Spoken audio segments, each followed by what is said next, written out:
This morning's meeting. Do we have any apologies?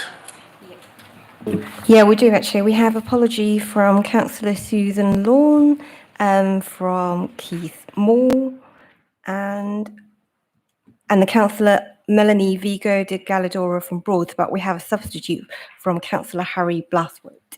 Okay, thank you. Is that you? Welcome.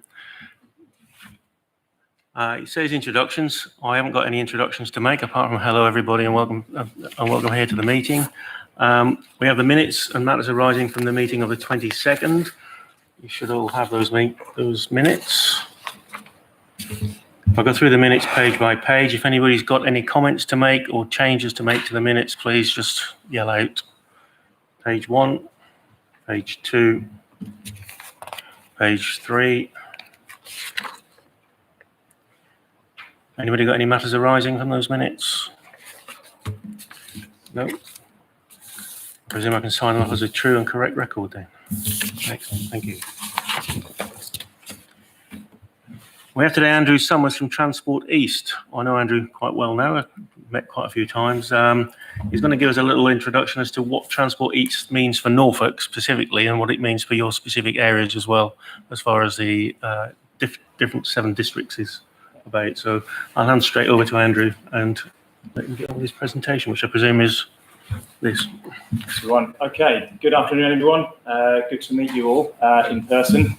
I'm Andrew Summers, Strategic Director of Transport East. I'll run through what Transport East is in a minute. Essentially a partnership with Norfolk, Suffolk, Essex, Southend and Thurrock, local authorities, local enterprise partnerships and chambers of commerce, with the goal of promoting transport in the east of England and securing quicker and more investment for us. In terms of the purpose of my presentation today, this follows a really good session I had with the officer group a few weeks ago. We are about to embark on a draft transport strategy for the east of England, alongside submission to the comprehensive spending review for future investment priorities for this part of England. And we wanted to have a discussion with you today about the emerging thinking and get your views on that before we go any further on it. I'm speaking to colleagues from across the region and delighted to be here today to speak to you from Norfolk. I was hoping to update you on the emerging national and sub-national transport strategy issues and then get your views in particular on the strategy and priorities for the East of England, investment and delivery plans. What I was wanting to do was run through the first of that, pause for a bit of discussion, get your feedback on that, and then run through the second part of investment and delivery, again, pause for discussion to avoid speaking sort of non-stop for 25 minutes or so. I'm going to start with national transport priorities. An awful lot happening at Department for Transport level at present. We were written to by DfT ministers, the Transport Partnership, last month. They awarded us funding to continue our work programme this year. They set us 4 priorities that the government care most about in terms of transport. They're improving connectivity to grow and level up the economy, decarbonising transport, improving transport for the user, and increasing the UK's global impact. So the context of our discussion later on today is how we can frame our investment requirements in terms of those priorities. On the right-hand side, a lot of things that government are pushing out at the minute, and there's opportunities for Norfolk within all of those.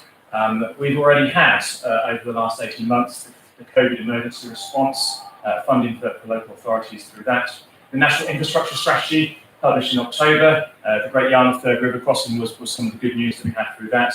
And then Gear Change, which was the government's approach to active travel, published towards the end of the last year. Earlier this year, we've had the Bus Back Better strategy and an invitation for local authorities and operators to come forward with proposals to enhance bus partnerships over the next period of time to October. A real opportunity for us to put forward our case for investment there. And we've recently led the national response to the Future of Rural Mobility review. So government at the minute looking at what needs to be done from a rural perspective. And we also had, from our region, good news about 3 ports. 2 free ports announced for our region, Freeport East around Wiggett and Harwich, and also the Thames Freeport. But opportunities for us to get investment off the back of that as well. Going into the summer, a few weeks ago, we had the William Shapps Rail Plan, one of the most dramatic changes in the rail industry over the last 25 to 30 years. The formation of a new company Great British Railways, bringing together the track and the operations so that both of those are looked together.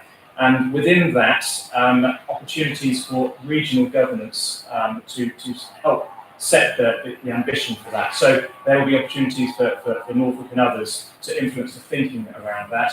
And one of the things that Transport East is really keen to be involved with is how we shape that. One of the challenges for our part of the world, particularly in the southeast, is potentially to avoid the dominance of London and make sure that the needs of our parts of east of England are seen within that plan. Expected very soon, I've heard rumours potentially this week, if not over the next few weeks, the Transport Decarbonisation Plan. This will be the government's approach to getting to net zero emissions. I'll come on to this a bit later in the presentation, but challenges here, particularly for rural areas, is what is the strategy for getting to net zero? Very different to a metropolitan area, and we have to think quite carefully about that, because that's where a lot of government funding will be coming from in the future. And looking ahead to government funding, we're expecting a comprehensive spending review in the autumn this year. We're now gearing up for that. Part 2 of this presentation is seeking to get your views on that, but an opportunity for us as a partnership to put forward the case for investment in the East, and what is it specifically that we want to ask government for over the next 3 years, and indeed what is the offer to government within that. And then RIS3, so Highways England route strategies. Highways England are about to embark on their next generation of route strategies. They will be engaging with yourselves and others in the autumn, and an opportunity for us to start thinking about what we want from that. Not only new schemes, but also projects that I know a number of you are overdue from previous RISs. So an opportunity to engage with that. So that's really where the Transport East Partnership comes in. We were formed in 2018. Graham is one of the members on the Transport East Forum representing Norfolk districts. The partnership comprises Norfolk, Suffolk, Essex, Southend and Thurrock. So we have all 5 transport authorities, 24 districts, including all of you are our members, 2 LEPs, 3 chambers of commerce, Highways England, Network Rail and DfT. So we have the operators and agencies on it as well as importantly neighbouring authorities. So those relationships with the Midlands, with London, a very important part of that. Our remit is to speak with one voice for transport needs in the east of England. And now you can see on the map the 6 other SDBs that have been formed. I guess that emphasises the importance of us as the East forming a coherent voice across that geography. Already have loud voices from the North, the Midlands, so Transport for the North, a well-developed set of priorities and advocacy. The role of Transport East developed quite late, but to rapidly get to the point where we're equally being able to articulate what our investment priorities are. So our task is to develop a transport strategy, accelerate and improve delivery, and work beyond boundaries. And we published our first business plan a few weeks ago. It sets out our work programme for the partnership, endorsed by the Transport East Forum and is on our website. Also importantly, endorsed by ministers. So we submitted this to the Secretary of State and Baroness Beer, who's the Minister for Places, Roads and Buses. We secured just over £500,000 from them this year to crack on with the work of the partnership to complete that sub-national transport strategy, setting out clear priorities, accelerate investment, and also perform the role as national rural mobility lead. So Transport East has stepped forward across all of those other 6 SDBs to be the lead in England on rural mobility. Now, we really want to get across the position of the east of England as part of the wider UK. It's the gateway to the UK. I've spoken to a number of you before and really keen to emphasise that we are not an island, but we are a key player in the future of the UK's economy. 3.5 million people, not one dominant urban metropolitan area, but 76 towns and cities that work together as an economy. A big economy, 74 billion, and a gateway region with 13 ports and 3 airports. Over 50% of the UK's containerised traffic goes through our region. And significant strengths, the premier energy region, the energy coast that we have, as well as other diverse economic strengths, so green energy, agriculture, I won't list them all, but I think you know that. But the importance here is that we're not an island. We connect both to the sea and to the rest of the UK, and that's a key part of our narrative to government. Over the last 6 months, we've extensively engaged with partners across the east of England, yourselves included, to understand what are the challenges we face. In the east, a number that are coming forward, but some of the key ones, improving that capacity, resilience, frequency and connectivity to get from our places to the rest of the UK, particularly east-west. East-west connectivity seen as particularly poor. best connecting our ports to the UK destinations. So our ports, a number of them serve local, regional markets, very important, but others must serve Scotland, the North and the Midlands, and the ability for that freight to get to and from those ports is key for our future prosperity. We're a very rural region, and that accessibility to jobs, education and services, particularly important, come through very clearly from yourselves and others in terms of rural and coastal areas. And then tackling the high emissions from our region's transport system. So we're one of the highest emitting regions of carbon emissions, car-focused region, and because we are a very rural economy, and part of the challenge is what do we do about that going forwards. So that's what partners have told us. We had an online public survey, so over 600 people responded to this survey a few months ago. We wanted to drill into, coming out of COVID, what is it that people really care about, and how do people expect to travel as we come back to some sort of normality. Some interesting attitudes from those. So, over 3/4 of people feel less comfortable using buses and trains, a real issue with public confidence around passenger transport. Conversely, some of the modes that were popular during lockdown look set to continue. So cycling and walking, which did grow during lockdown, expected to continue. And also 32% expect to use the private car more. So some challenges there in terms of future provision, as well as an expectation that some people will travel less, some will work from home more, but we must realise that that's not applicable to everyone, and many people must travel to places of work. Top factors, why do people choose transport? They want reliability, convenience and frequency. They are the top 3 things that people care about. And when you ask people what was good in this region, walking and driving facilities were seen to be relatively good, and cycling and bus services poor. So this raises some strategic challenges for us. Car lane recovery leading to congestion is a potential issue. How do we address that? Making passenger transport more attractive to customers. How do we do that? And then supporting local living. I guess this perception that people might choose to spend more time in their local area, in their local village, in their local rural area or town. How do we support that going forwards? And then we asked MPs and political leaders. So we held an MP round table a few months ago. A number of you, I think Graham, you were there, and a number of you were there as well, to see what they thought and how they could help us make the case for investment in the east of England. The bullet points here are the things that they came forward with. There was a lot of appetite for more flexibility and freedoms around raising private investments. I guess that the concept that the east of England is a net contributor to the Exchequer, and can we use some of that to leverage more private investment. Investment in rural connectivity and in innovative solutions, so a real sense that that is one of our unique selling points and one of our unique challenges. A need to better lock in to those delivery agencies, Highways England. How can we become more influential in what they deliver?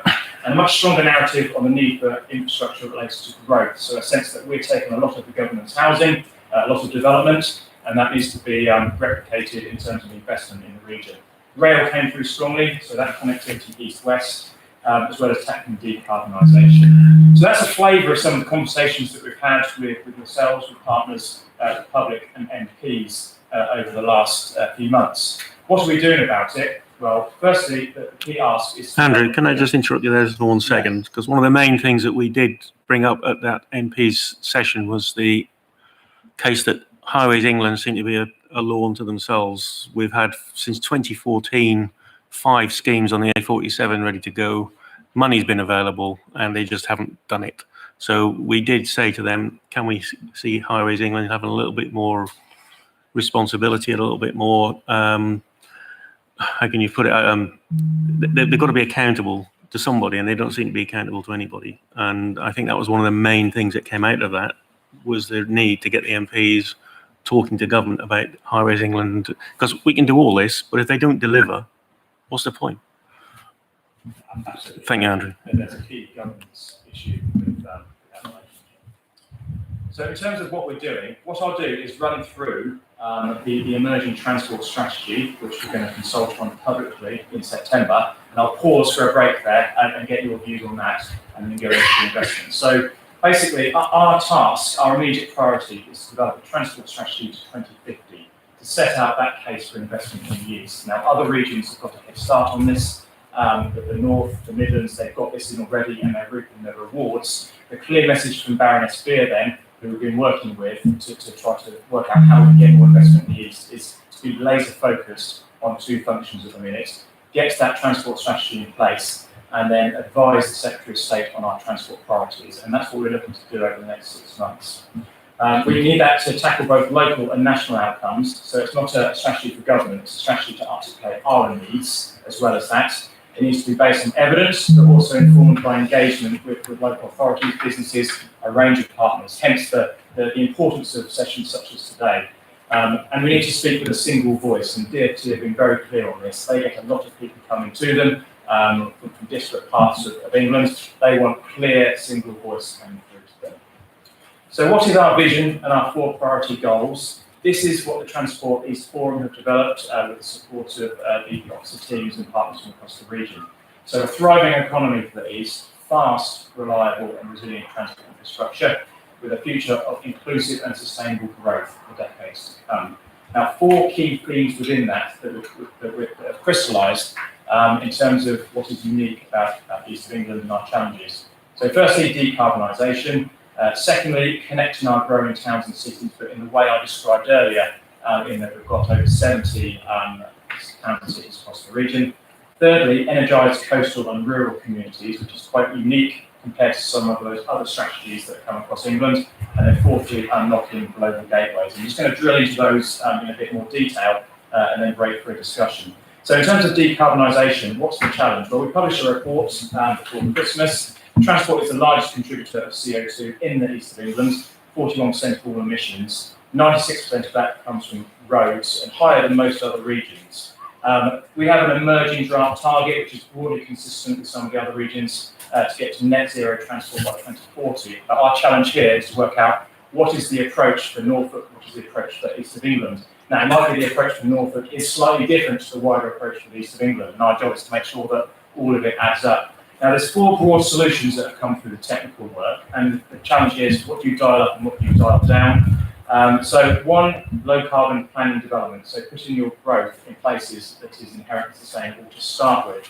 So by transport hubs, building in the facilities within those communities to reduce the need to travel in the first place.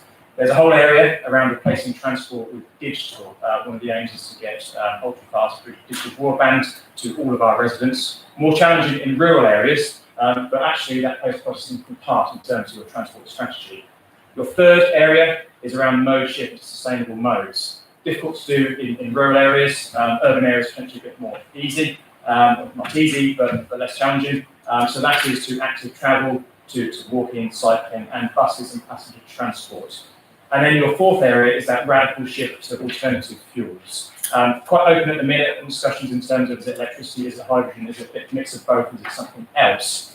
But certainly the government's target of banning all new petrol and diesel car sales by 2030 indicates the need for some sort of urgent activity to provide the facilities for people to use those. So that is your toolkit, and the challenge I'd like to sort of discuss with you later on is what are your views on that.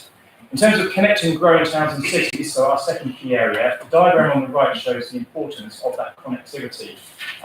The darker areas on that map are the areas in the UK of high economic mass, so basically a measure of where a lot of the economic activity is taking place. We want to get that basically darker in the East of England and also connect better to those places of mass elsewhere, around London, around the Midlands and in the north. Now, we're also taking a lot of growth, so 300,000 new homes, 165,000 new jobs if you add up all the local plans in the East of England region. So a lot of challenges in terms of accommodating that growth, but we have unique opportunities, and part of this is how do we unleash that economy around green growth, high value clusters, attracting skilled workers, graduate retention. 1 in 2 graduates currently leave the region and don't come back. How do we increase that retention rate? And also integrating with neighbouring economies. So again, we're not an island. We work closely with Cambridge, we work closely with the Midlands. How do we better integrate with them? All rely on that better transport connectivity. Now, a lot of the feedback I've had from regional partners here is better and faster east-west connectivity, but also north-south. So those links are down into Suffolk, towards London, Great Eastern Main Line, for example. Just going on to the third area, supporting rural and coastal connectivity. Some of the analysis that we've done over the last few months has shown that 66% of our rural residents live in what we would call a transport desert. That is, you can't get to a place of significant interest by bus or train in a frequency of 1+ hour. So really stuck with one option at the minute of a private car, which has accessibility issues. And our goal is to improve accessibility for jobs, services and education for rural locations. It's come through really strongly with conversations with Norfolk businesses, for example, particularly around upskilling people, getting people into the workplace, giving them that opportunity to go from education, training into full-time employment. Transport is a key part of that. 3 parts of the toolkit here, basically. Getting people to places. So how do you improve their accessibility, getting from their rural coastal location to where they want to go, but also bringing services to people themselves where they live. So rural service transformation, what does that look like? Not necessarily a pure transport policy, but one that has big implications on trips, and also digital connectivity, particularly in rural areas. How do you get that ultra-fast broadband? But also not forgetting the coastal dimension here, 500 miles of coastline across the east of England, a lot of towns with a lot of potential. How do we get them better connected to other parts of England? And that's that east-west connectivity from coastal towns to the rest of the UK. So a big emphasis here on rural and coastal connectivity. And one of our big challenges in getting through to government, where a lot of the funding is currently predicated towards large urban metropolitan areas, this has to be a large part of our pitch. And then fourthly, supporting global gateways. So East of England drives that UK international trade, significant amount of the UK's ports, 3 airports as well. That won't change. We're located close to those international shipping lanes, so through the English Channel, up through the North Sea, over the top to Asia, and also down through the Suez Canal. That position of our ports will never change. The Golden Triangle with Rotterdam and Antwerp. Therefore, that's a good position, but we have to build on that. The challenge is getting all of that freight to and from London, the Midlands and the North.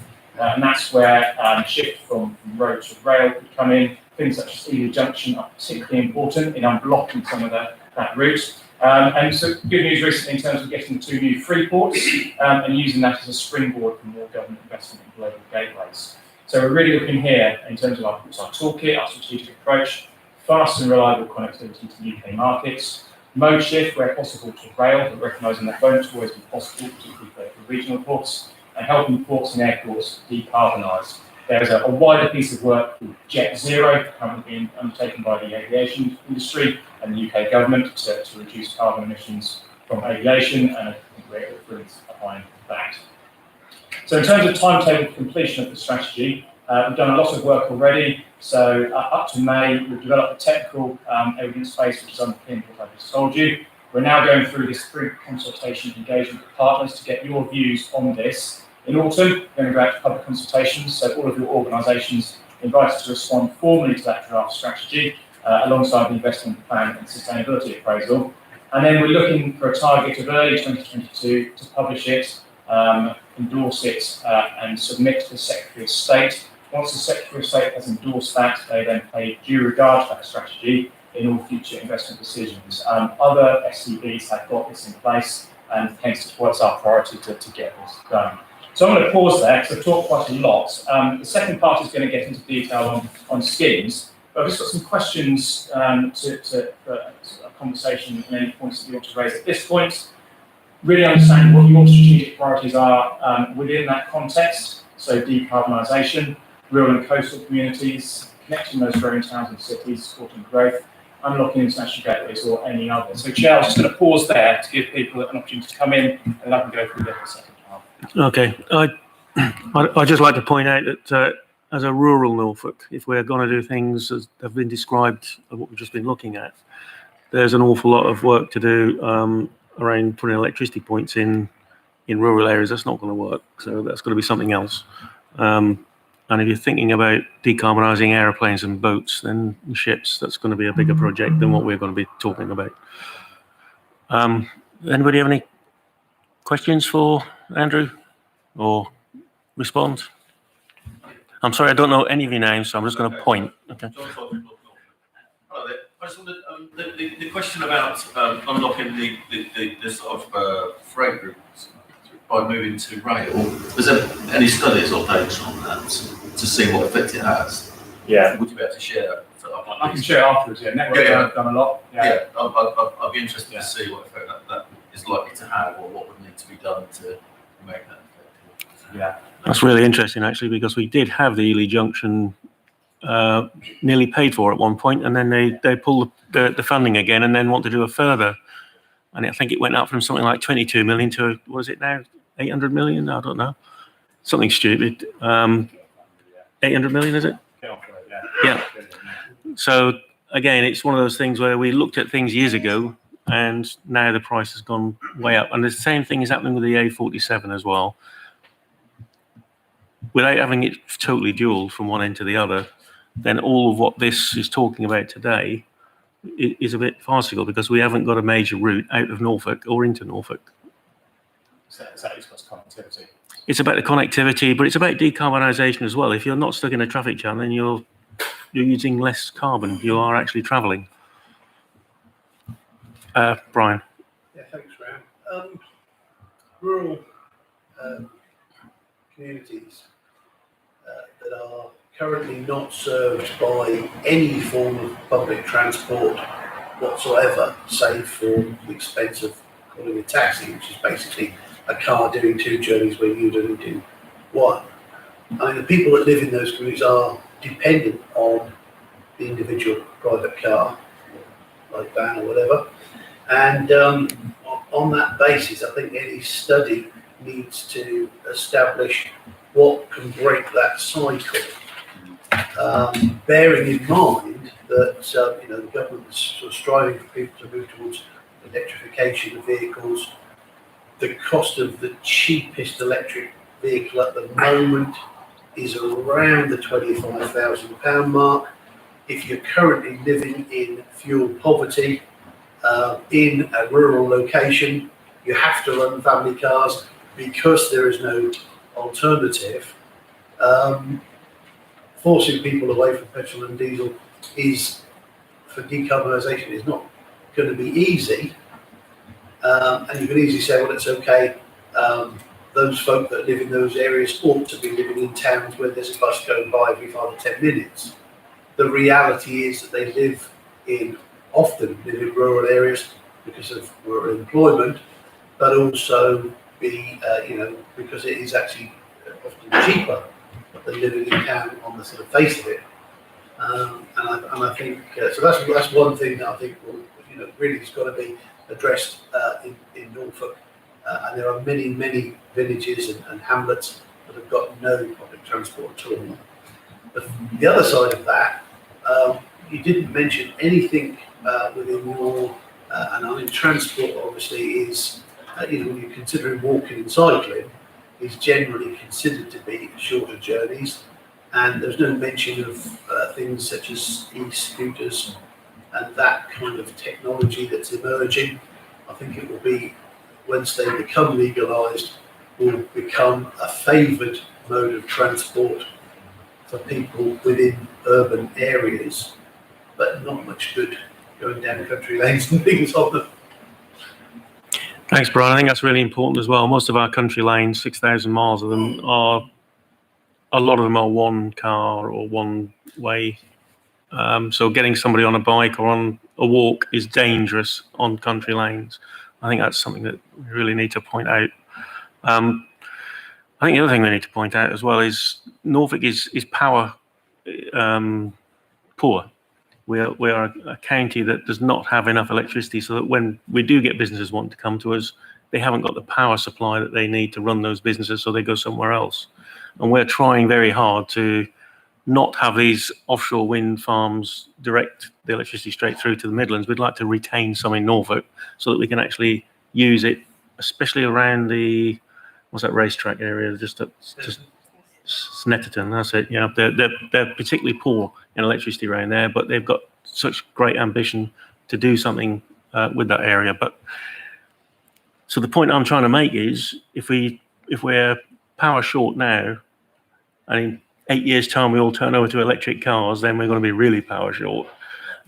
So from that point of view, the government need to look at, if we're not doing it nuclear, if we're passing through Norfolk with the offshore wind, and we're not creating any more petrol and coal stations that's creating electricity, where's the electricity coming from? And it's great having these schemes, it really is, but let's be realistic about it. In a rural county, trying to get electricity through Norfolk to supply extra power for cars and vehicles is immediately an issue for Norfolk itself. I don't know about Suffolk and I don't know about Essex, so I'm not going to talk on their behalf. But I certainly know in Norfolk we are power poor. You put your hand up, did you? Yeah. I was just going to say, Chairman, that Norfolk County Council's offices, we are engaged with the offshore transmission network review being led by Bays, and that exact point about not having the electricity, well, effectively bypassing Norfolk is coming from offshore and it's going into the grid, and we're not seeing it. But there is this regulatory discussion taking place. Regulatory regime might be changing, which would allow that secondary interconnection. So it's a conversation we're having with Bays, with National Grid, which could allow for grid connection, EV charging points along grid along the grid. Well, that's good to take a note of. Yeah. Yes, thanks, Chairman. Completely agree with what you're saying about black holes in Norfolk. That's absolutely fair. Your map showing those rural areas with nothing, that's absolutely true. Now, the Snetterton issue, yeah, we can get power there, but it has to come from DIS, which is millions of pounds, which nobody can afford to pay, and we can't get it from where we need it, which is coming from Norfolk. Now, last time we met, we had the privilege of these power companies, and they are your favourite, Chairman, yet more quangos, that's unaccountable, don't do things in the order that local people want them, and all stuff like that. So there is a serious problem when you actually just talk about going from no petrol, no diesel, straight to electric. So what the solution for this county, I know not, and I think it's the language as much as anything, because as soon as we talk car, everybody thinks about carbonisation, etc., etc., etc. It's a mode of personal transport that is needed for a rural area. Now, however that looks in a decarbonised way, I wish I knew. I'd make a fortune if I did know. So I think your job is much bigger than it looks. Now, when you look about the digital connectivity, the way it goes in this county is where I live over a mile from the magic box. We get about 2 if we're lucky. So we can't even watch Netflix. Now, the frustration is outside my house, we have got fibre installed and it goes down. But then you walk, now I do walk from there, the mile into the village, halfway down is the drum of fibre optic cable going nowhere. So somebody needs to get Started, people. didn't finish. Yep. It's a journey to nowhere. Where have we heard that before, Chairman?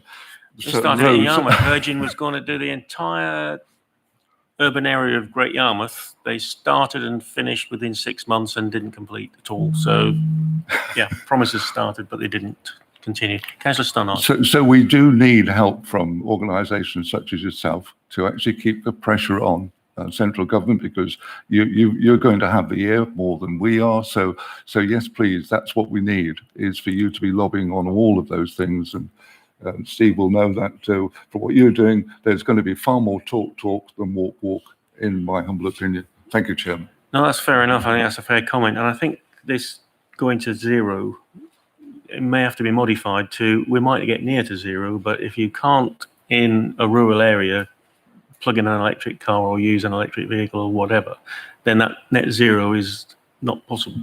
So it may be that they have to relook at net zero to net 90%. I don't know. Councillor Stannard. Yeah, and I agree with a lot of what's been said, and given the challenges, the infrastructure challenges, it's going to need serious leverage from central government, serious support and investment, or it's just not going to happen. And that's sort of probably beyond the remit of anybody in this room, but we need to know that there's central government sign up. The other thing is looking at the question, what are your strategic transport policies? My first thought when looking at that was, okay, well, what's the pecking order then? What are the priorities there? But actually, I think they're mutually self-supporting is the first thing. But the other thing I would say is that decarbonisation almost needs to kind of be an umbrella above all of them, because if all the other priorities aren't sustainable, if they're not seeking decarbonisation, they won't be sustainable. So it's almost overarching. We need to look at decarbonisation as an element of all of them, bearing in mind all the challenges that are being spoken about. Representing the city, clearly we have different issues to the rural areas, and a lot of the things you're talking about, like cycling and walking, for example, that's something we've done a lot of work on, and it's relatively, well, I won't say easy, but it's relatively straightforward for us. So we do have different challenges, but clearly respect the challenges of rural areas. But certainly in terms of all the new homes and jobs, which we're expecting over the next sort of 40 odd years, our tack has always been that what we need to do wherever possible is to try and build onto existing urban areas where the infrastructure is in place. That way you can reduce journey times, but also you're not having to set up expensive new infrastructure in new places. You can just add on to what is already there. Now, that's our view as a city. I guess there are probably colleagues from rural areas who might take a slightly different view, but that's our view. And the other thing in terms of east-west connectivity, really, really important, and in particular that investment in not just the Norwich to London railway line, but also across to Cambridge and then beyond to Milton Keynes. That's really, really, really important transport link for us into the Midlands and sort of the central southern England. So that, from our point of view, and I would have thought for most people in the room, that would be a really important priority. Yeah, I absolutely agree with that, and we are geared up to looking east-west as well as north-south as well. So exactly for that reason, we have the Cambridge-Norwich Tech Corridor. We have also, we wanted London in 90. We got London in 90, but it does mean it stops at less stations, which, all right, fair enough. Perhaps not the idea, but the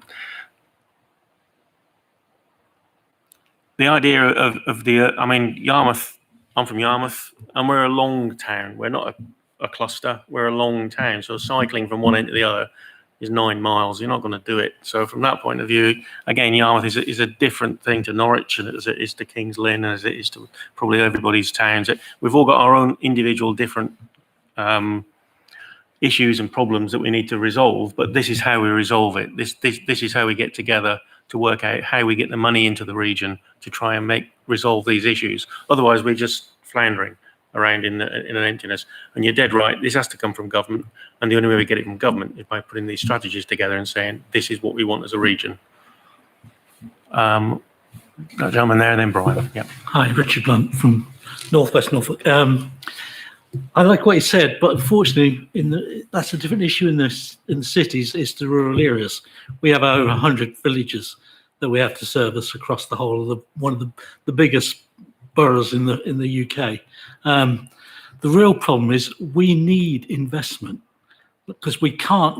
We've got for example, we have a housing development for 4,000 homes. We can't put it where there is already the infrastructure to support it. So we need to have the infrastructure supplied to us to make sure that those development comes forward. We're being pressed to build houses, but we can't do that unless we have that infrastructure. The same way as talking about decarbonisation, really, if you want to see real traffic jams in rural areas, just go from Peterborough through to Norwich on a Saturday morning.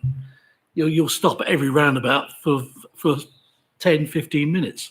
That can't be good for anybody. That can't be, and we've got to do something about it. And that's really because we've lacked investment. Every time we've had promises, and I've sat on the A47 Alliance, I've sat in all these different groups, and we've been promising everything, and we get a few little bits. Nothing that really has made that much impact on the total journey. And I think that's what we really need, is investment, recognition. Unfortunately, we can't live without the car in rural areas. I hate to say that. I've got, say, 4,000 homes that is in possibly walking distance of the centre of King's Lynn, and we do have some nice infrastructure projects there for cycleways, etc. But we still all need cars. And I think what we need is that guaranteed investment that we know we're going to deliver it. Because at the moment, we're still being asked to build houses, but I'm not sure how we're going to support them. Yeah, good point. Brian? Yeah, I was just something you touched on at the beginning, Graham, and I don't know what how much push Transport East can give to a scheme which is not in their sort of designated area, but Ely North Junction is absolutely critical for all of the freight out of the Suffolk ports, and the actual routes, rail routes that take those freight trains. Currently, a lot of them head down to London, travel around the north of London, and then come back up to the Midlands, which is crazy, because there are capacity issues right across the sort of, again, east-west route for the trains coming away from those ports, and their main customer base being the Midlands sees extra lorries on the A14, A47, and they're not. They wouldn't even be there if the options were better provided with railhead. So the importance of Ely Junction, I think I've been talking about, well, just about ever since I've been involved in the Norfolk Rail policy group as it was, the Norfolk Rail group as it is now. And as Graham said, the cost is absolutely snowballed. It's one of those things that looks simple until you start working out the complexities of where everything goes. And back in the day, if the Victorians were doing it, they'd have just knocked down the houses that were in the way and the people would have had to move. This day and age, of course, we can't do that. And that does make that project far more complex. But there are some additional local benefits to Ely North Junction, and that involves frequency of passenger trains to and from Kings Lynn, the potential for trains into Wisbech, which also would serve West Norfolk, and obviously lines along that route. And the capacity that was originally planned, when you put everybody's ask into the pot, the reason the money has escalated is because the capacity, to get the capacity and the extra routes that everyone needs, the signalling gets more complicated, the extra track gets more complicated, and so on. And it's not in Transport East's area, but it ought to be the sole biggest rail project that Transport East pushes. And stepping back from that, given the fact that the railways only contribute 1% to the CO2 emissions, which is quite incredible. Obviously, quite a number of our routes are electrified into Norfolk and obviously through Suffolk and Essex. Getting back to my village, no bus whatsoever. 1959, it had 2 railway stations. Doesn't Ely Junction have, in the new plans, something like 30 or 40 different road crossings? Yeah, the problem is the amount of places where they would have to put extra road crossings in, and the times that those gates are shut, that creates an inconvenience to the people who go that way in cars. So they can work it now with more train routes, but the barriers in some villages would permanently be down. So you'd sit there in your car and not being able to get out of and actually some houses are literally rail locked between 2 crossings that they wouldn't be able to escape from. So it is complex. But at the end of the day, the new rail outfit needs to get their heads around this. Network Rail couldn't get their head around it. I don't think they've got anybody strategic, technical planning that can deliver that kind of scheme. I really don't, because, if you want to build a new railway from somewhere and to somewhere, you can do that. You just have to throw money at it. But when you've got existing railway and existing constraints, that's when they seem to get really wobbly. I don't know why. Okay. Yeah, thanks. Harry Blathwaite, Broads Authority. As I'm representing Broads Authority, I was just wondering if we could think regarding the ports, which you mentioned. And we have small ports right around our coast.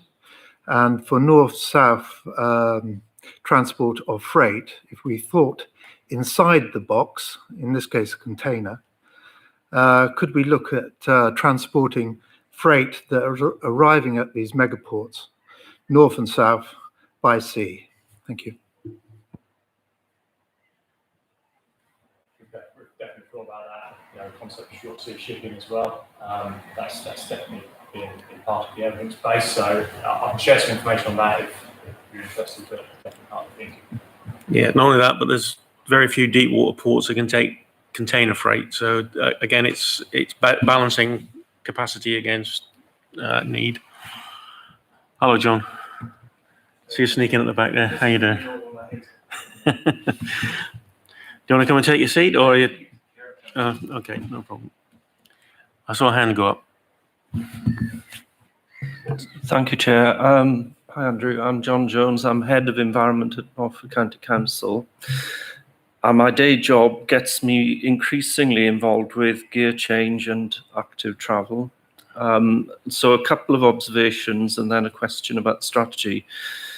One observation is that the DFT and government expects local authorities to turn around applications for funding in an incredibly tight, almost impossible deadline.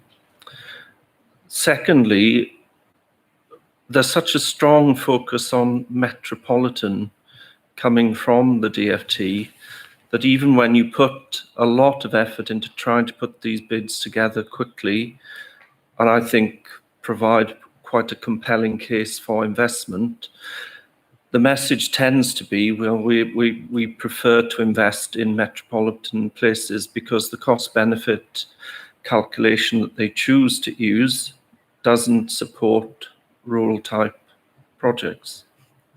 So Norfolk County Council is very, very keen on promoting a Greenways to Green Places initiative that addresses this distinction between metropolitan and rural. And I'd like to just ask you how you think this strategy can help us all resolve these two quite practical problems for officers like me. Yeah. Prior to here, although I'm a Norfolk resident, my previous role was at Transport for London, and part of the issue here is political. So the government's gear change strategy, whilst it's a DFT strategy, is primarily driven by Number 10. And Andrew Gilligan, who's Transport Advisor to Boris, he was London Cycle Commissioner, and having worked with him then, he's very focused on urban and metropolitan areas. He's calling a lot of the shots in terms of DFT funding, so part of our challenge is to make that case for investment in regions such as ours. Some of the work that Transport East has done so far is joined up with Sustrans, so I think some of the transport team within Norfolk, David Cumming, and others have been involved in this piece of work to make that strategic case for active travel investment in the East, bring out what is important here, what are the opportunities. I mean, we're the closest part of England to Holland, very similar type of topography and climate. They've managed to deliver some good stuff. What are the opportunities to do that here? So that piece of work is coming to fruition, and we can share that with you. But it's about what is the opportunity here. Government want to double walking and cycling, but the way to do that here isn't how they're doing it in London or Manchester. It's a different version of that. And that is going to tease out that piece of work. There's opportunities around tourism, around active travel being part of the tourism offer, and also focus on the urban areas as well, and what you're doing within villages. On the point about the short-term funding, in part two, we're going to talk about funding certainty. That's one of our big asks to government. What's happened, as you say, so far is the government have given funding allocation for walking and cycling, no time for the authorities to consult on that, doing something straight away. Immediately, in all the businesses who haven't been consulted, the scheme could have been a lot better if we could have had that time. It comes back to government wanting to get that funding out. So that's part of our part two discussion is funding certainty is fundamental. I think we've had a classic example of that over the last few weeks where we've, as Norfolk, we've got somewhere in the region of about 20, 30 million pounds that we could claim to government for schemes between now and 2022, and we could only get together 12 million pounds worth in that time frame that are shovel ready and can be delivered by that time. Absolutely ridiculous, because we've lost out on so many millions of pounds we could have applied for, but the time frame doesn't allow it. And if that's the way government are going to do it, then it means that all local councils will have to have shovel-ready schemes on their shelves all the time, ready to take this up. And as everybody knows, it costs a fortune to put a scheme together. It costs a fortune to put a strategy together. And it's got a lifetime. If it sits on that shelf for longer than 3 years, you've got to refresh it, and it costs more money. All on the anticipation that the government are going to bring along something as a grant scheme that you can apply to, and that's not a good way of working it. But I'm not saying it's just this government. We had it when Labour were in as well with the Outer Harbour and all sorts of things. So we know it's a government thing because they're only there for 4 years and they want to see something happen in the time they're in power. So I understand why they do it. But from a local council point of view, it is a real issue that we can't keep putting schemes on the shelf ready to go without knowing that funding is behind it and we can apply to it. So, yeah, I think that's another issue. And to be honest with you, whether it's a transport issue or not, I don't know. But if we've got £50 million that we could use on transport schemes across Norfolk, if it fits in with what the districts have got going on, and the districts haven't got a lot going on, to be perfectly honest with you, that could apply to that. And that's a real problem because we could have had over £200 million worth of investment in infrastructure in Norfolk, but not in the time frame they're talking about. That's crazy. Did I see someone else with a hand up? No. Well, it's been a really good discussion. Do you want to go on to number? Yeah.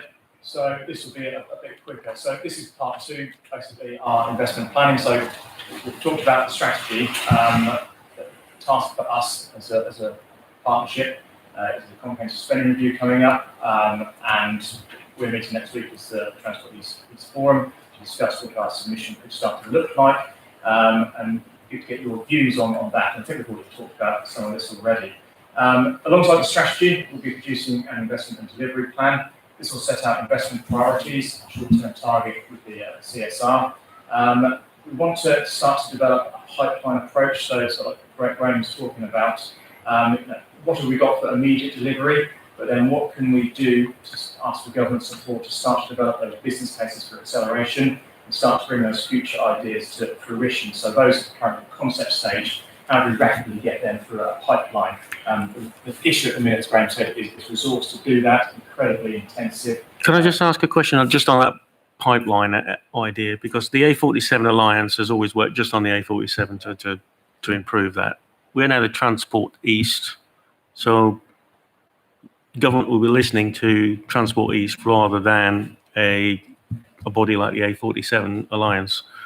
So I'm just wondering if there isn't a case now for the A47 Alliance to fold into the Transport East I know we concentrate on one road, and that's all we've ever done. I'm deputy chairman of it, so I was chairman of it before.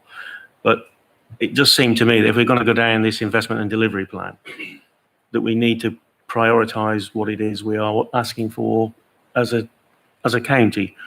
A47 has always been number 1. The Ely Junction has been number 2. The Cambridge to Norwich has been like number 3. And then digital came in, and now we've got the green agenda that's jumping all over us. And we are still not seeing the fruition of what it is we originally intended to try and get for Norfolk, which was the roads sorted out and the infrastructure. Yeah.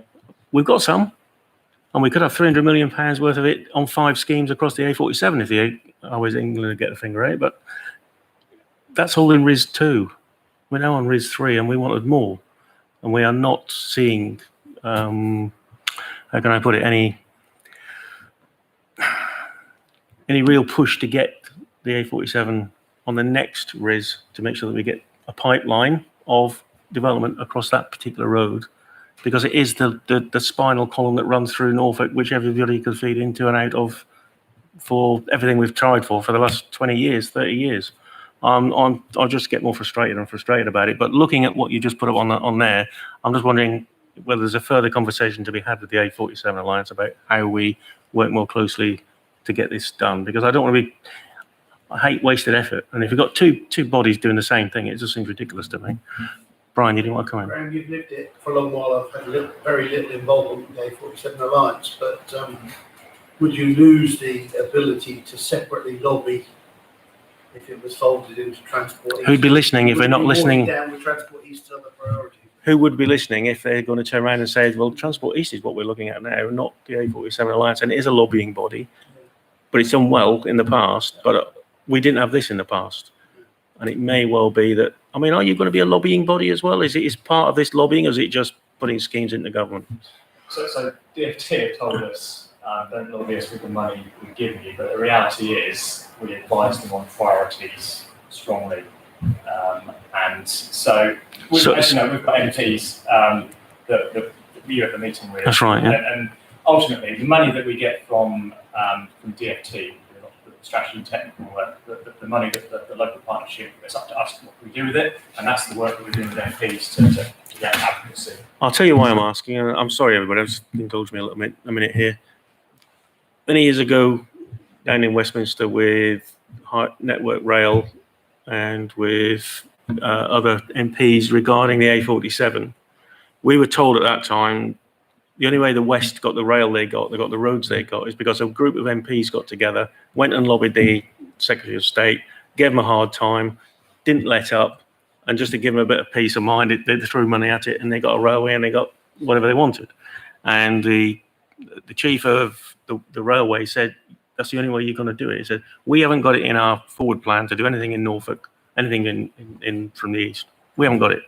He said, but if we're told by the Secretary of State who's getting lobbied by a group of MPs who are giving him a really hard time, then you might get some money chucked at it to make it happen.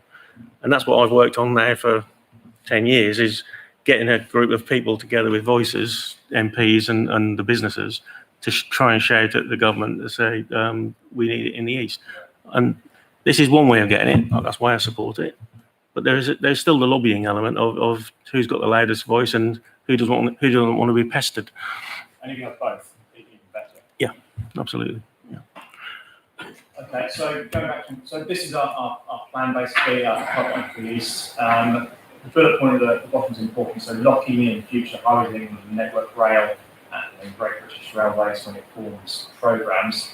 As we've talked about, the issue at the minute is there's no current link between the political members of Transport East and the prioritisation that Highways England do internally and advise government.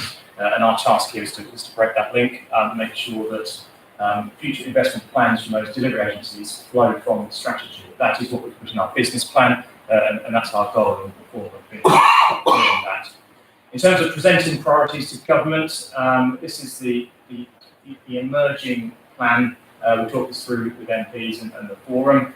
The overarching case for investment, so our 4 priority themes, which I talked about in part 1, that's the overarching narrative. And to go down to that Transport East pipeline, we always want to have 30 to 40 strategic projects and programmes that we're taking through that pipeline. Part of the ask to CSR this year is funding to do that, from ideas to business case to delivery. At any given point, having those 5 to 10 priority regional asks, so going up to the the second from the top layer there, which is the focus of that MP advocacy programme at any given time. So the meeting that we had with MPs at the round table last month, it's lining them up to take that forward.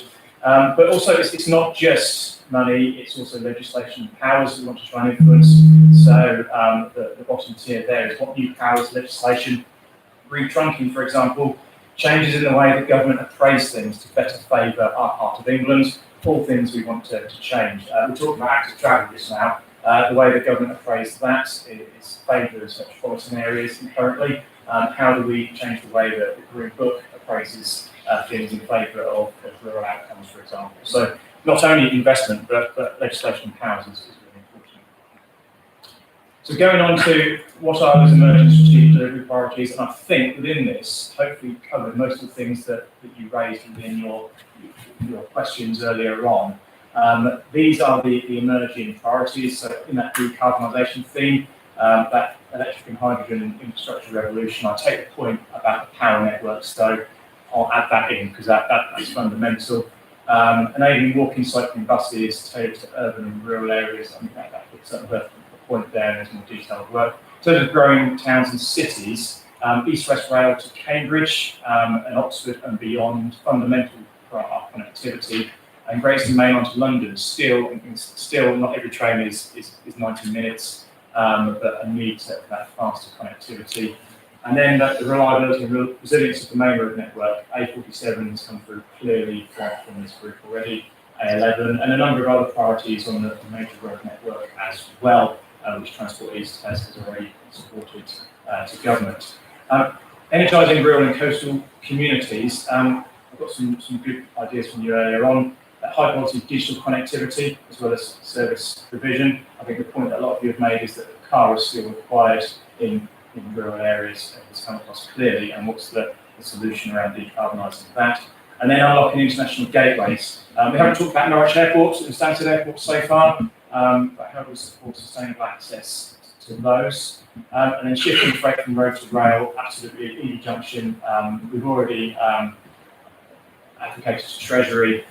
We've teamed up with England's Economic Heartland in the Midlands to support that scheme. That is one of the priorities, as you say, just outside our region, but actually one of the main things that can unlock the railway.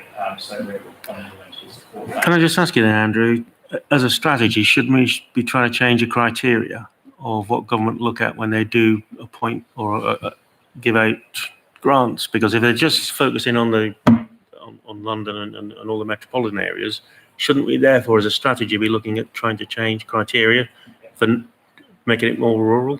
And what is the rural criteria? Just seems to me it's one of those fundamental things that if you don't meet the criteria, then you're not going to get it.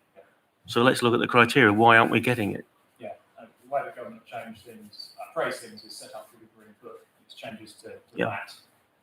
Currently, a lot of emphasis placed on metropolitan style outcomes, rural outcomes in terms of accessibility are some of the things that we need to. The thing about the metropolitan is that there's more people live there, so they get better results from doing something. I can understand that, but the thing is, we're a net gain giver to the Treasury, and therefore we could give more as long as you give us the infrastructure and the wherewithal to do it.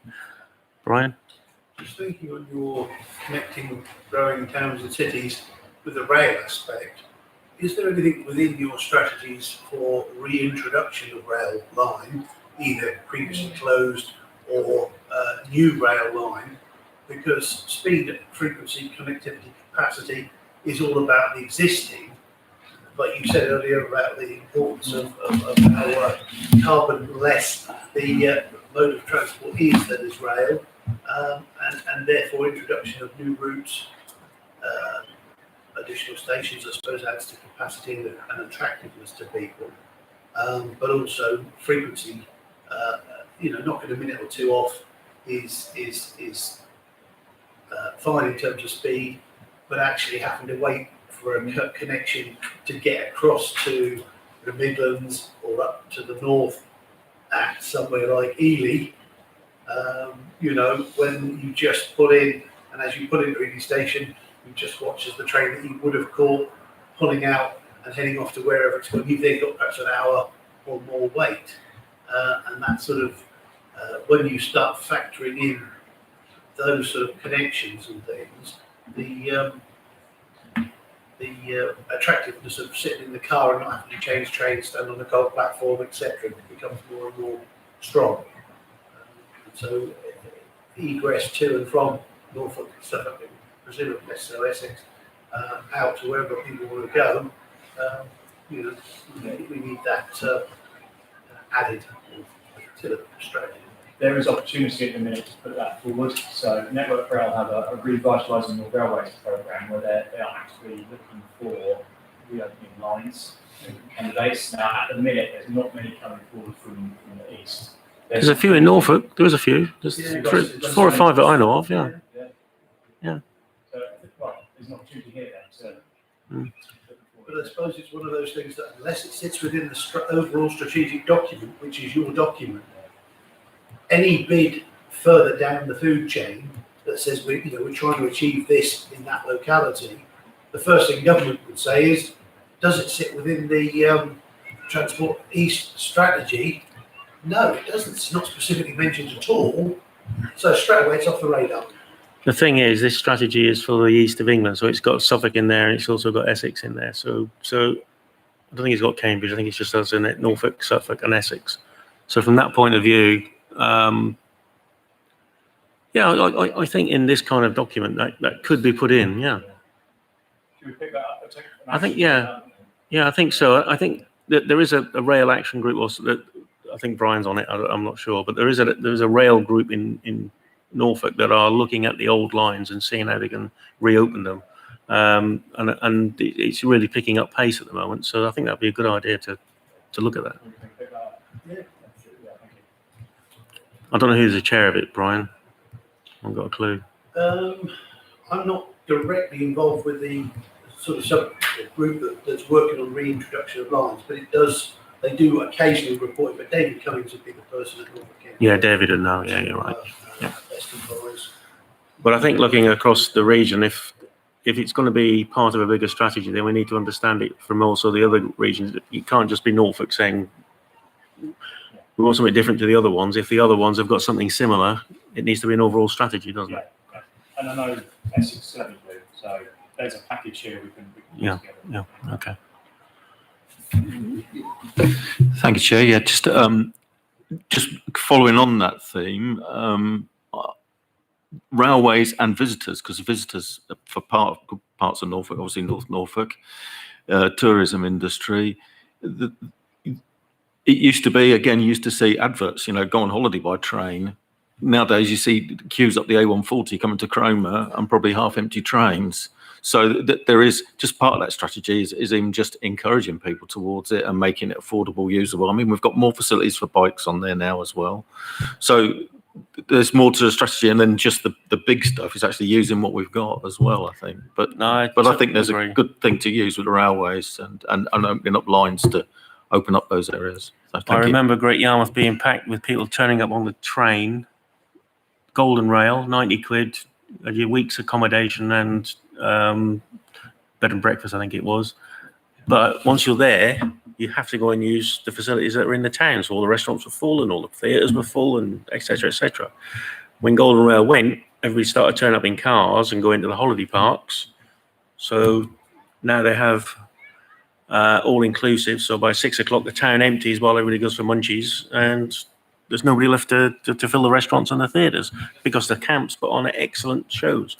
But it's still in Great Yarmouth and it's still doing the work it's supposed to do. So I'm happy with it. But the town itself has suffered because of it. John, I see you got a hand up. Yeah, thanks very much. There's a lot of this conversation about physical infrastructure and physical transport and hard assets you can touch. But I think we're going to have to recognise that, particularly amongst younger people, I'm thinking my own children who share a car between them, and actually my eldest doesn't even want a car at all, but ride-hailing, car clubs, an essential part of personal mobility. And we travel because we want to get about, and sometimes looking at, I know we have to because we're public authorities and it's all about capital investment, but personal mobility as a concept can be about scooters, Uber, other ride-hailing apps are available, Oyster cards and things like that. And I think when we talk about transport in general, if it's all hard stuff that needs to be maintained, it's a capital thing. Can we make an Oyster card work harder? That's the question. And actually, it's probably a bit more relevant in rural areas where the buses ain't never going to work out. There is a scheme, isn't there, John, where you use a card where you get off the train and get on a bus and you can use it for a taxi and all. But it's about taxi licensing. Certainly in this authority, we're totally remaking our licensing policies to be Uber friendly. And that's not, and I know others are available, but ride hailing as a concept has to play part of its role in helping people get about. Now you need roads and rail and transport. I'm not a denier of that, but we have to have a little foot in that court, because not everybody lives in a place where they're going to be accessing some of this stuff in the rural areas. Good point. Thank you.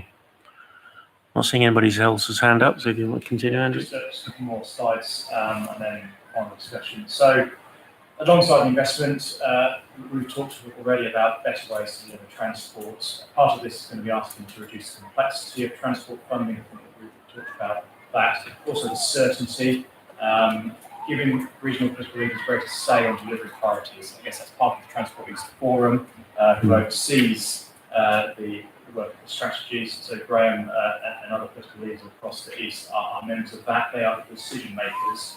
Our goal is to get the Highways England, Network Rail and other delivery agencies adhering to our transport strategy. If we can get that, then there's that greater accountability on delivery. Focus on decarbonisation, as we've talked about. The coordination of public and private sector initiatives. So how do we attract the private sector to invest more? And then generally improving the visibility of and understanding of the East assets and challenges in central government. Goes back to that point about the Green Book, and then caring about the outcomes in our part of England compared to metropolitan areas. So in terms of next steps for the East, this summarises basically the work we're doing, sort of 1, 2, 3. So clarify, confidence and communicate. So clarifying our single voice, our regional transport strategy, submitting to the Secretary of State for endorsement this financial year, go in that public consultation in the autumn and really welcome your organisations into that, and then our pipeline of investment priorities. Seeking confidence, and this is all about making sure that government understand our priorities and that they can be delivered. One is around making sure that they understand our case for investment, but then we've also talked about longer term funding settlements, certainty about funding, better funding mechanisms and appraisal. That's a key part of the ask going forwards, and one we want to influence government on that. And then communicating that single voice. So this is where we get to the work with MPs. We have the technical work strategy, but then the advocacy plan around getting our MPs and leaders to do their bit to support those priorities. And looking ahead, what we've got, CSR 2021, key opportunity that we're gearing up for. The work of the Transport East Forum and the officers, initially working with DFT over the summer to make sure that DFT are saying the right things for Treasury, and then both ourselves and DFT influencing Treasury over September, and working with the colleagues in the department on that. This is part of the advocacy as well, because we need to hear everybody's voice in Norfolk that we're going to put into this strategy, because if we don't have your voice and you find later down the line you wanted something, you haven't got it, now is the time to say it while we're putting the strategy together.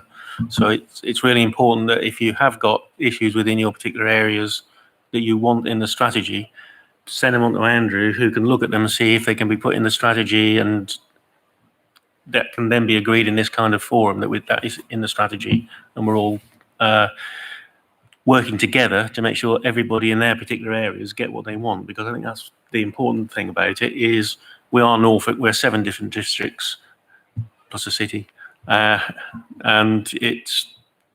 I'm Norfolk County Council and the council, so I look after my council, but I also look after Norfolk as well as best as I can, and this is about getting infrastructure and investment into Norfolk. You guys are the ones that know where it's needed, and this is a place to let us know. So Yeah, thanks, Joe. I seem to be getting a lot of time today, but thank you. Yeah, it's kind of following on from what John was saying about, and as I said, with the trains, using what we've got, but to use that in the rural bits, particularly North Norfolk, when we saw the map, I mean, there's big gaps up there. Without, even if you was to get some local, ride sharing app or whatever, without the internet and the phone signals, it's not going to work. So kind of that's, potentially a priority to deliver some of that, making the best of what we've got before we even move on to having further stuff that we can use. So. No, I totally agree with that. I mean, I do know we went up from something like 45% to 97% not the internet, Wi-Fi, in the last 4 years, but there's still an awful lot of not spots, and they're scattered about, and the not spots are the ones that get the highest complaints, shall we say, from.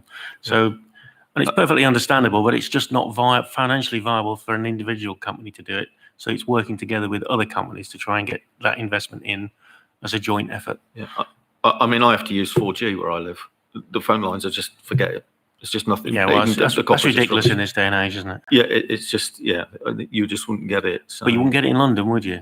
You only get it out in the rural, where we chew carrots, Yeah. Brian. Just a quick question on investment generally. Is there an ask within the strategy that we have parity of funding per capita than other parts of the country? Because the perception is Norfolk, Suffolk, lesser degree Essex, there isn't the financial spend the same as there is in the rest of the country. And obviously, if we started on parity with others, Crikey. some of the schemes that we desire that would improve these things would be achieved with a higher per capita spend at the detriment of others. But after all, it's only asking for what's fair and right. If we say we want the same spend per capita in Norfolk as they have in Manchester or London. Well, if you did it in London, Brian, Per capita, isn't it? we'd have really cheap buses because They pay the same rate of VAT, we pay the same rate of VAT as them, we pay the same income tax as them, but we don't get the investment in the same proportion. So Well, you know, I've I been think fighting to for work years. within the strategy that demonstrates we're underfunded, I think it's vitally important. I think one of the important things is that this, the free buses for the elderly is supposed to be a government scheme, Mr. Cameron's scheme, isn't it? And County Council have, for the last 11 years, spent nearly £4 million a year on subsidising that. That £4 million over that period of time could have put an awful lot of roads in or bridges or done an awful lot of work on the infrastructure of Norfolk. Instead, we're subsidising a government scheme, and that is really annoying, and that does cheese me off quite a lot. John, you had your hand up. I was only going to say we don't pay the same amount of income tax. That is the problem, because the amount of people here and their earning capacity is less. We pay the same rate, and our challenge is to make the rate argument, not the absolute volume argument, and that's the problem we have. Yeah. And you knew John was sat behind you. 20% or 40%. 10% of bugger all is still bugger Yeah. all. VAT is 20%. That's right, yeah. Yeah, sorry, Chair, we're going to take us out of the region now. So listen to a presentation on the Oxford-Cambridge Arc, which is going to get a shed load of money. There's no ands, ifs or buts about that. But the feeling at the moment is it could well just stop there at Cambridge. Now, if it does that, then our wants coming down the A11 and all the way through to Yarmouth, that's where it is going to stop. So as you were saying, talking to your neighbours, hopefully that is one of the things that you will be a top priority for you to make sure it doesn't stop there, because one of your bullet points up there was political leadership. Well, that's just changed, and that might mean that it does stop there. So that's for one.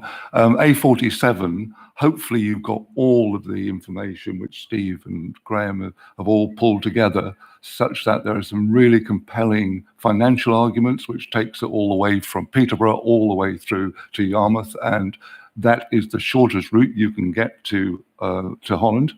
No ands, ifs or buts, and that's all documented and should be included in my view. And going back to something that you said right at the beginning about doing things in the sustainable area, and this is, obviously with the city, they don't have the same problems, but for us, I would just make you mindful of one thing, and that one of the hardest things we have to do is to find affordable housing in rural areas, because actually rural people actually like living in rural places. So unless you're going to take that away from them, and that they don't like being carted off to one of our market towns, but that's where the affordable housing is. So it's a continuous problem. Thank you, Chairman. It's a good point, actually. The port of Great Yarmouth is the shortest distance to Holland, whereas every other port can only do 2 trips a day. We can actually do 3 trips a day from Great Yarmouth. So that was one of the selling points of getting the harbour built. Unfortunately, when the financial crisis hit, ro-ros weren't operating quite as fruitfully as they were in the past. So again, we're in a different time now, and so ro-ro and freight is an opportunity, but it needs to have the infrastructure of a road that it can get from Holland to the Midlands in a straight line, more or less. Sorry to correct you, Mr. Chair. I don't mind being the shortest route from Yarmouth to the continent is to Ostend, as somebody who's done it quite a few times. Yeah, Zeebrugge. Yeah, right. Yeah, you're right. Belgium. My apologies. You're right. I've been over there looking at it. Andrew, back to you. Yeah, so I think we've covered a lot of ground there. Thanks for your input. It's been incredibly valuable. I had these questions up. I think through that discussion, unless anyone's got any further comments or questions, we've largely covered them. Next steps. So two key tasks. One, the work for a comprehensive spending review. Transport East Forum, we've got a meeting next week with Graham and others to run through what the discussion we've just had and pull together what we want to say to DFT and Treasury. And then part two of that is developing that transport strategy, which I've talked about earlier on, and making sure we get that absolutely watertight and get that to the Secretary of State this year. The key part being public consultation with all of your organisations and across the region over the autumn. So I really invite your input into that. But the value of today is in getting your views so that they can shape that document, and hopefully it's already aligned to what you want. So, Is that a living document, Andrew? Is that one that we just need to have set in stone for a period of time and then redo it again at some other point? yes, in stone to start with. Yeah. Right. Okay. So you need to get your thoughts in. And you can get them into me or David Cummings or straight to Andrew. I mean, if you have other thoughts that you haven't thought about today, you come up with something, don't hesitate to get it through because it's too late afterwards. Okay. Thank you, Andrew. That's really good, comprehensive presentation. And I think if anybody doesn't know what it's about now, they've been asleep like me. Thank you very much. Okay. And we have Trevor Wiggett, Norfolk Strategic Planning Framework Update. Hello there. Hello back. Thank you. Right, I'll give you a quick update on where we are with the strategic planning work that we have underway in Norfolk. So when we last met in April, we still had a few authorities which were looking to endorse the the third version of the Norfolk Strategic Planning Forum. Norfolk Strategic Planning Framework.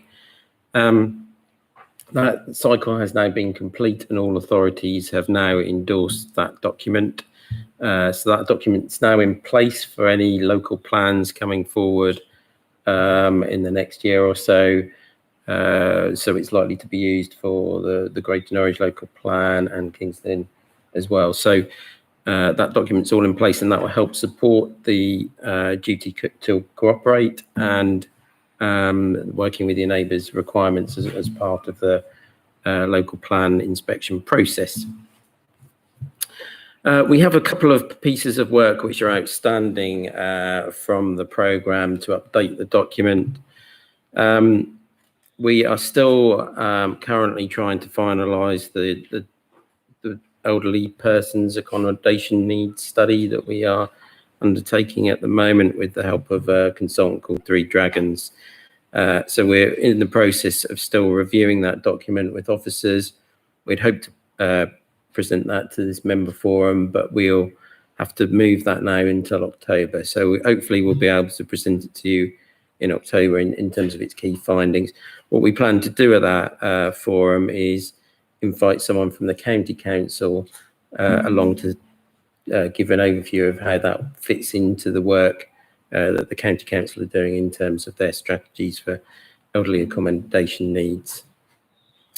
The other piece of work that we're doing is around GI and RAMS. I'll cover that one shortly, but before I go on to that, I just wanted to cover sort of the work going forward for the programme.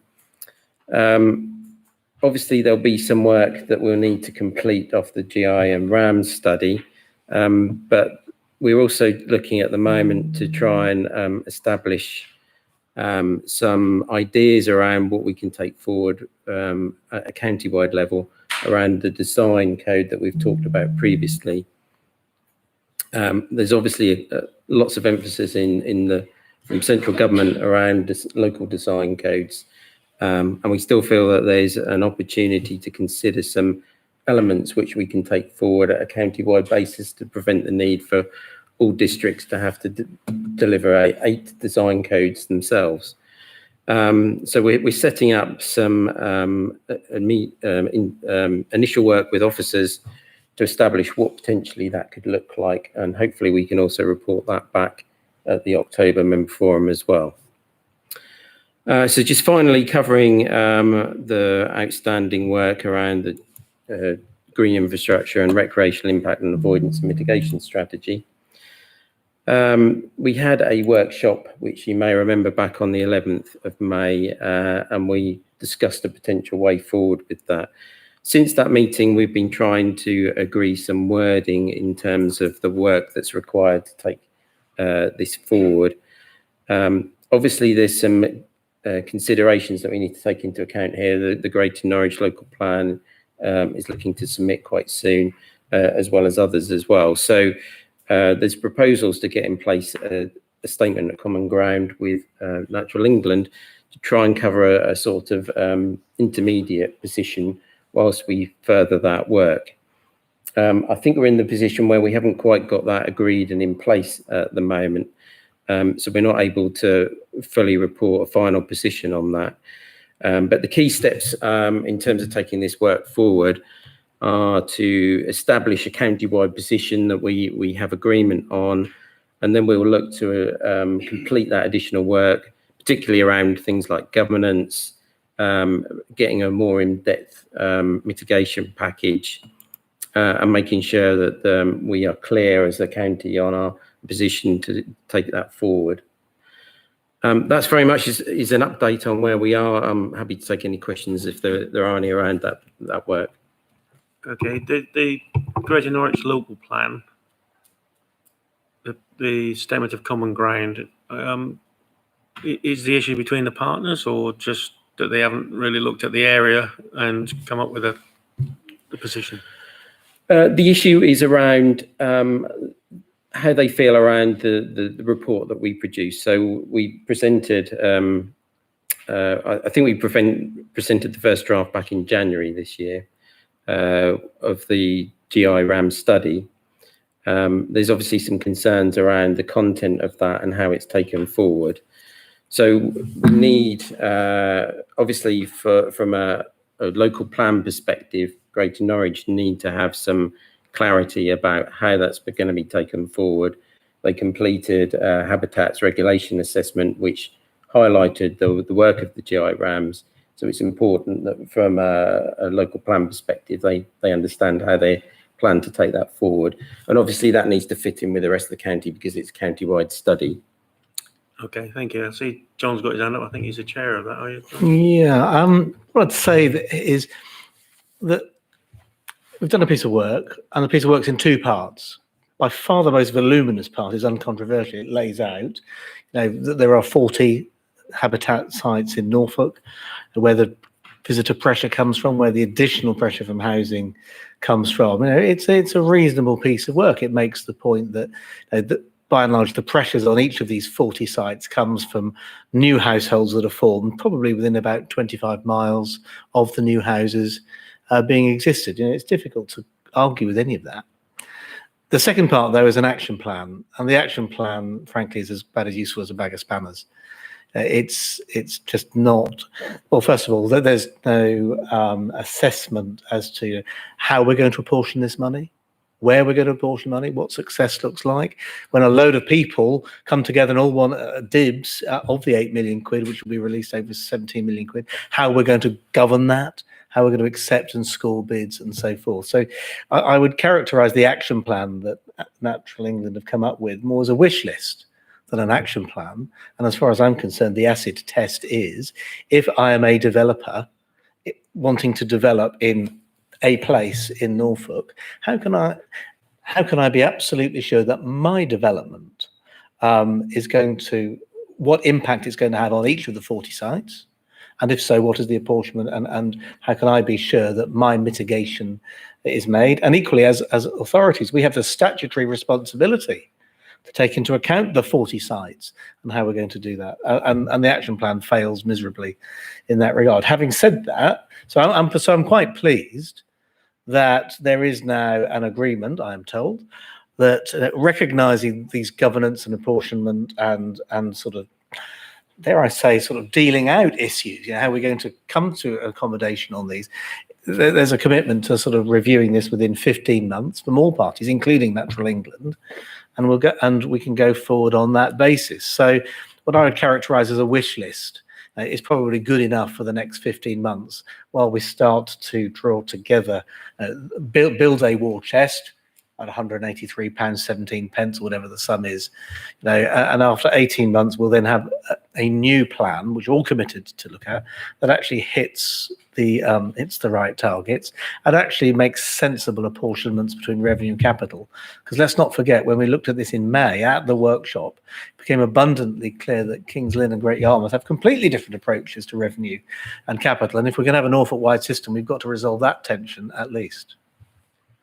Okay, my understanding is it's an addition to the cost of building a house, and part of it will be used for this particular scheme of recreational impact avoidance and mitigation strategy. So basically, it's from a Norfolk-wide perspective, that's what the money is going to go on every development across Norfolk, and there's going to be a pot. You're having an issue around the governance of how that pot is. Not really. I mean, the proposal. I mean, I put to you without repeating all the stuff we discussed in May, Chairman, is that are 5 people employed by councils wandering around aimlessly in yellow jackets really going to make the impact that is required to meet the statutory test on 40 separate sites? And has that been?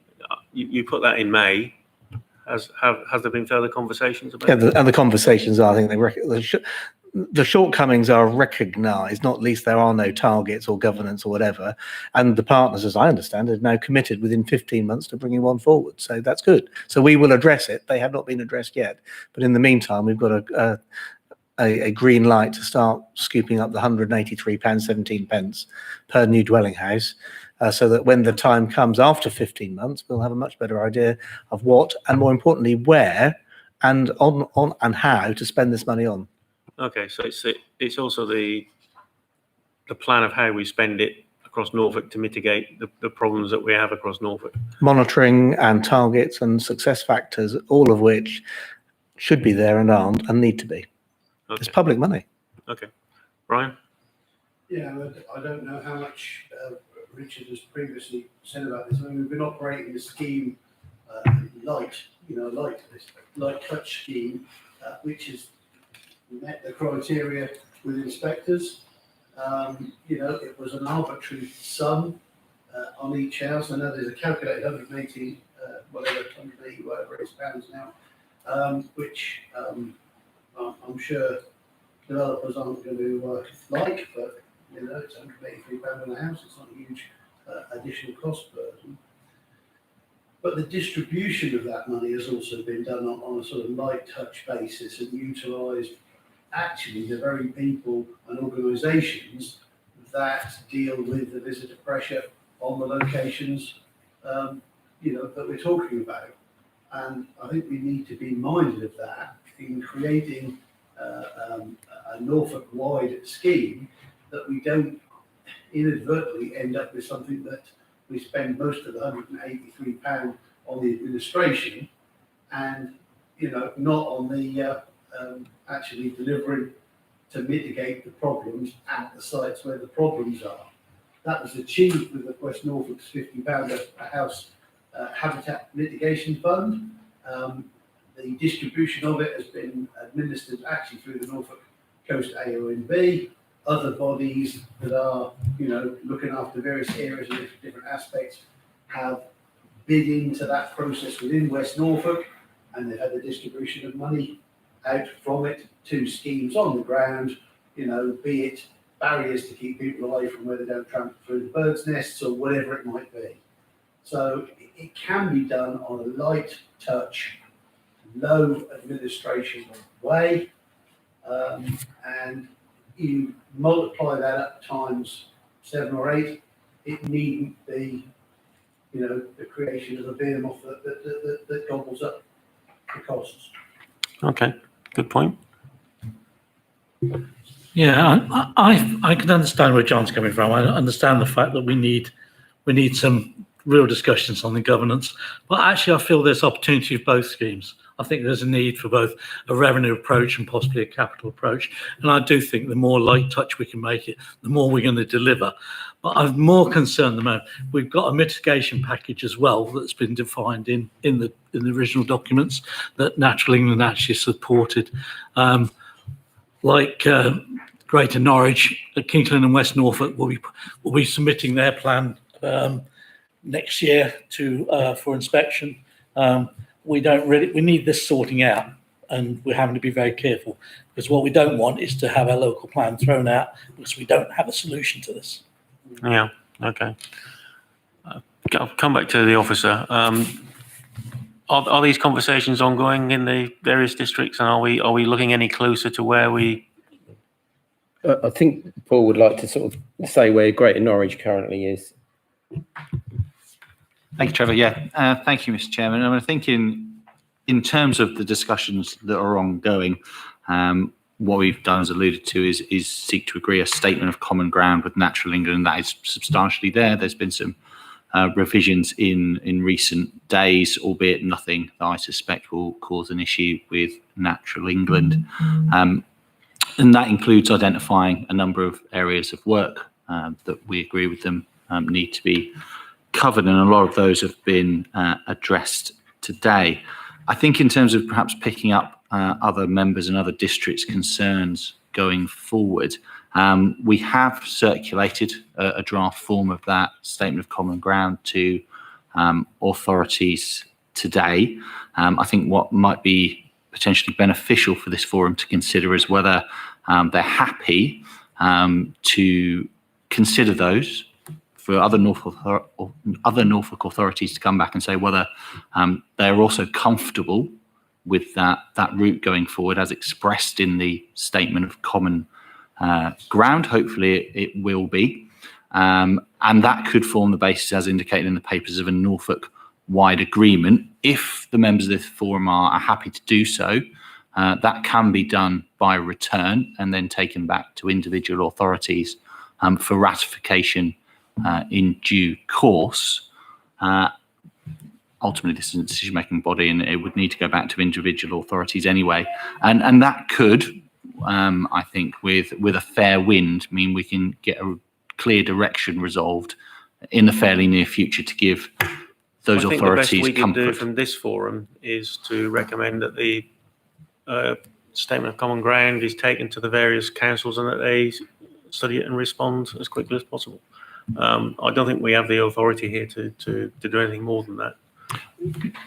No, indeed. But I think perhaps by return, if the members of this forum are able to engage with their lead officers to indicate whether the form of words is acceptable to them, that can then form the basis of a Norfolk-wide agreement, I think, and perhaps that is the way to take this issue forwards. Yeah, I perfectly agree with you. I think if members here go to their senior officers, this statement of common ground, if it's agreeable, I think you will need to read it, you will need to understand it, and then if you're happy with it, send it back, and that will become the statement that we put in the document.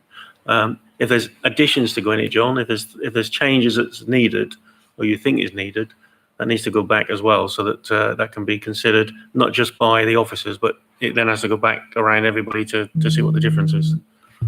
John? Yeah, I know people think I'm being awkward on this, but I think Richard Blunt's put the finger on it. Kingston have got a system based on limited capital funding, light touch, that actually delivers outcomes on known fixed sites. And that wasn't in the action plan. It should have been, and now it will be. And I think we can all coalesce around working together for the next 15 months to sort of put a light touch shape around that, so we can all move forward together with a scheme that works, rather than employing people from the councils in yellow jackets telling people how to walk their dogs, which was frankly the purpose of the existing one, which was wholly unacceptable. I'm not going to answer the Daily Mail for that. I don't see why anyone else in this room should do either. No, I remember that coming up at some point in the past, and I agree. If it's going to be light touch, that's fair enough, but that would be in the statement of common ground that everybody would agree to. So I'm assuming that that's what's going to happen, that in the statement of common ground that's going to go out today, that there is an element of light touch in there that has been agreed and can be agreed, so that this can go forward. I think that's fair enough. Yeah. Okay. We're asked to note it today on the recommendations. I'm fine to note it, but there is some work to do when you get back to the office. Have a look at this statement and try and agree it with your senior officers. Okay. Thank you, Richard. So are we going to be able to agree this, sort of send it back and all agree with that actually having a meeting? Because we've got a time issue here. I don't think it needs this meeting to do it. I think the senior officers talking through their leaders. I don't mind who does it as long as somebody agrees it. Yeah. Not, as you go to submit various plans, they'll get thrown out because there'll be no mitigation in place. That's it.